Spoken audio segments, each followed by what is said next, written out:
picking up a hobby today. It is the start of maple syrup season. I put out what I call a tester tap about a week ago, and that is to see when the sap in the maple tree starts to really get flowing. And today I checked it and it was completely full, and I was like, it's time to start tapping my maple trees. So I just wanted to give a brief video on how I do tap my maple trees and a little bit about it. So without further ado, let's get into it. Okay, so to get started, I of course have a drill on hand to drill the hole, and then I use a fourth drill bit, but I sometimes I use the 5/16 drill bit just in case if I have two different types of taps, but I mainly use the fourth drill bit because you really want a tight seal so you don't have any of the sap leaking out and around the tree, because then it'll just fall into the tree, and that's no good. So and then I always have a container, and of course I use my tap. I like the ones with a longer hose so that you can really securely put your container in the right place, and you're not dealing with short slack. And then of course a hammer. I usually use a rubber mallet because it doesn't damage the head of the tap, and that's really about it. It's really easy. You can carry it all at one time, and it's super simple. So now, how to tap the maple tree. Okie dokie. So to get started, as I said, I use about the fourth bit drill bit, or you can use, I don't know what these are called, but I kind of like them more. They're pointed on the edge, and they just go a lot faster than drill bits, and you can just kind of see that they line up perfectly with the tap.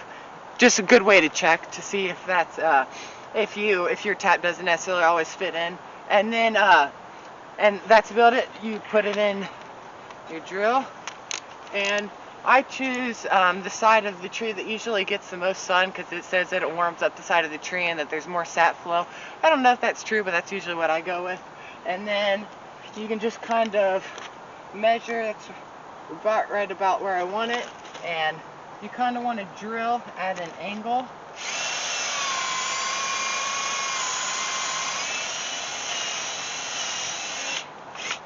Drill at an angle upwards so that the sap falls down into your tap, and then you can tap your tap in. So that's what the hole looks like, and if I can kind of zoom in, and you can see the sap already pouring out. It's wet and it's glistening inside of the hole.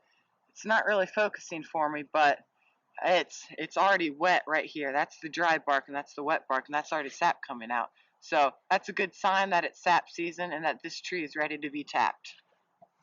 Alright, so you take your tap, you put it in there, and you just go until it's pretty solid. And I guess I didn't mention it earlier, but you don't have to go in that far, because the sap goes, like, if you have the bark here, it goes kind of through like the corky side. That's like the first inner layer of the bark, and that's where the sap goes through to the leaves. So you don't have to drill about really far, about an inch, maybe an inch and a half. But once you start to see sap coming, that means that you've hit the gold and you're ready to throw that tap in. And then you can, after, just kind of go it in until it doesn't, you don't want to force it in there. It'll be really hard to get it out, but that's not going anywhere. The sap isn't coming out from around the tap at all, and you can see that it's about to drip. There we go. So that is exactly how you put that in.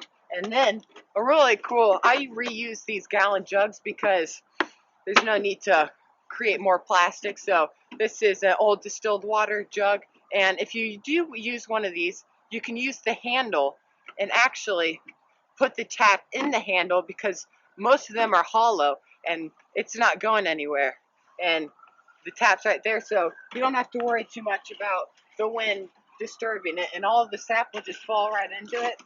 And probably within 24 hours you will have a full gallon of sap during these warmer days when the sun's on the tree. It's about, right now it's about really high 40s, maybe low 50s, and sap's flowing. So that's really all you have to do for tapping a maple tree. It's really simple, and just check on it every day and collect it. And you want to keep that sap at refrigerated or pretty cold so it doesn't spoil.